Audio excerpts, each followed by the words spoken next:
Hey friends, my name is Shayda Campbell and I love drawing flowers. Like I actually enjoy drawing them. And in this video, this beginner-friendly tutorial, I'm going to share the single most important tip that I use to draw successfully and easily. Are you ready? Let's go. So we've got a piece of paper and a pencil. I'm going to draw a circle with a circle in the center. That's my guide for a simple flower. I always start with a guide. You can see you use those lines to create the petal shapes, and then if you want, you can add some leaves. That's a very basic flower. Now, by doing it in pencil first and starting with a guide, I know exactly where each petal is going to sit. I know exactly how large the flower is going to be. So by the time I'm working in pen, I'm just concerning myself with small details like wiggling the pen a little bit to make sure that the petals and leaves, look natural and they've got a nice shape to them and they look a little ruffled and broken. I add a little line shading and that's that. It's a perfectly nice flower, but draw a bunch of those and things will look flat. So here's my best tip for you.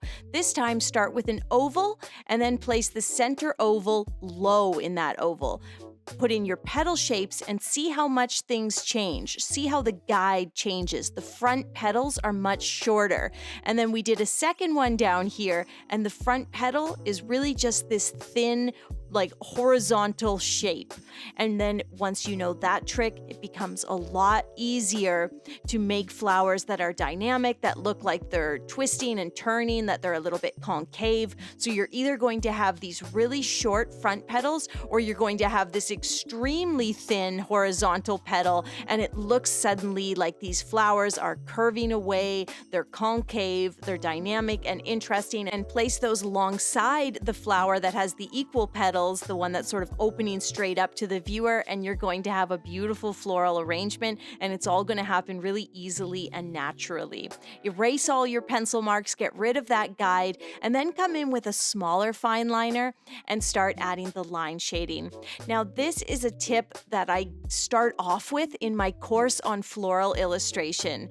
This is a course that I developed last year that talks about line shading, cross hatching, stippling, scribble shading, creating depth, tracing and transferring, and really mastering the art of floral illustration, getting good fast.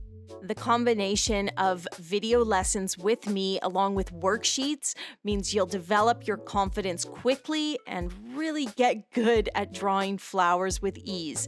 This is what I'm hearing from my course community, is that they never thought they could draw, and now they're drawing flowers that they're so proud of. The coursework is always phenomenal, and I'm so excited for you to check this out. It's available right now at a special price on my website. Use the code on the screen to get 30% off my floral illustration e-course and 20% off my other courses, including my watercolor for beginners, flower power, and my new workshops aimed at adults and children. To finish off today, I just wanted to show you what this trick can look like when you're not even using a pencil guide and you're just sketching it with pen, with fine liner. What I like to do is I'll have watercolor practice sheets where I was just working on florals, and some of them turned out and some of them didn't. And I'll rip those up using a ruler. You get that beautiful ripped paper edge, and then I just sketch on top of the watercolor mistakes or the good flowers, whatever they may be. And it makes beautiful little gift tags, or you could also make little cards, and then I just stick these in a drawer for whenever I may need a little gift tag or a bookmark or something like that. So that's how I use that trick to make flowers easily, and something that would just, maybe have stressed you out now can take you 5-10 minutes. Thanks for watching. Head to my website and use the code on the screen to get that very special price.